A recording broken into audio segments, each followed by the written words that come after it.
The question is that the proposed expenditure be agreed to, and I call the member for Cook. Thank you, Madam Deputy Speaker. Budgets are about choices, and this government had the choice: would they genuinely support small business, or would they use this budget to support unions, their corporate mates and vested interests? And unfortunately, we have the answer.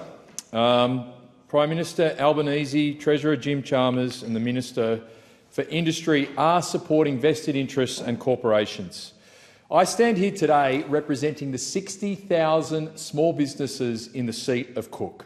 These people right now in our economy feel like they are being ignored, because right now this government is governing for the squeaky wheel, the vested interests, the corporates with their lobbyists and their megaphones, and the unions.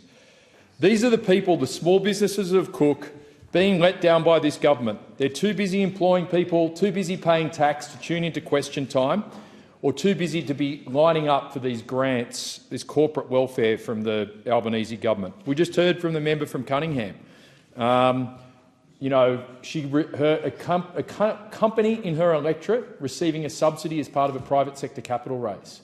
Why is this government obsessed with subsidising picking winners and subsidising select companies? Hopefully this one was Australian.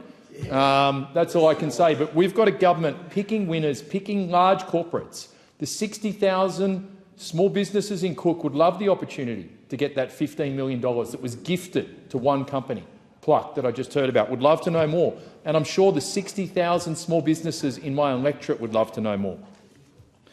Now, this future Made in Australia was said to be the centrepiece of the budget.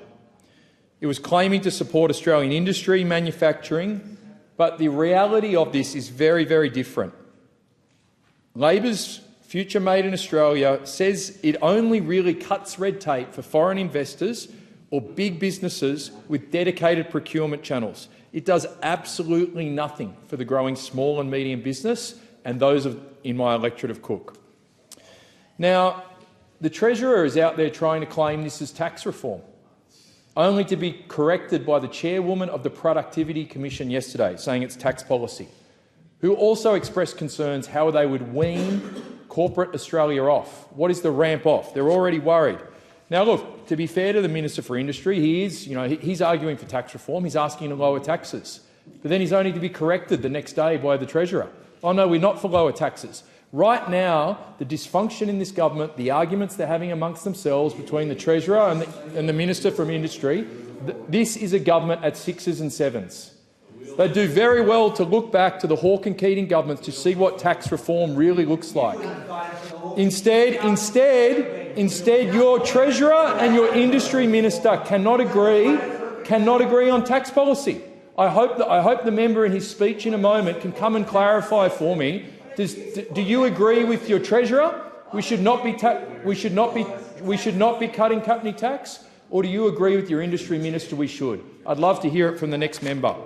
Now, look, instead what I think we'll hear that the big players who've been given the resources to navigate these procurement channels, these were the ones who will be prioritised. It'll be the small businesses being ignored, continually ignored and ignored and ignored. And now, look, it's not surprising the Labor government's cozying up to these large corporates, because the small businesses in my electorate have never felt smaller.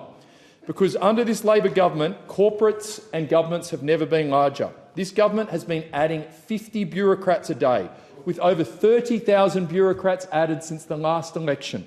So I ask the small businesses of Cook, do they feel better?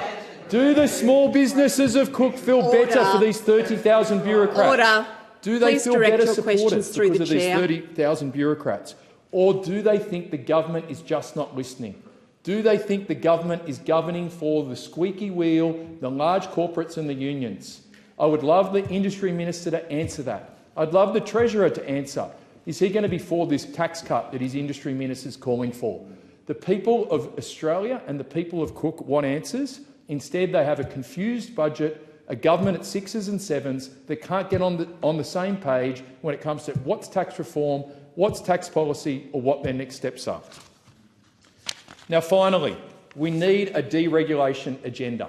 We need to allow growing small businesses to compete and flourish, to put them on an equal footing with these vested interests of the unions, the large corporates and their lobbyists.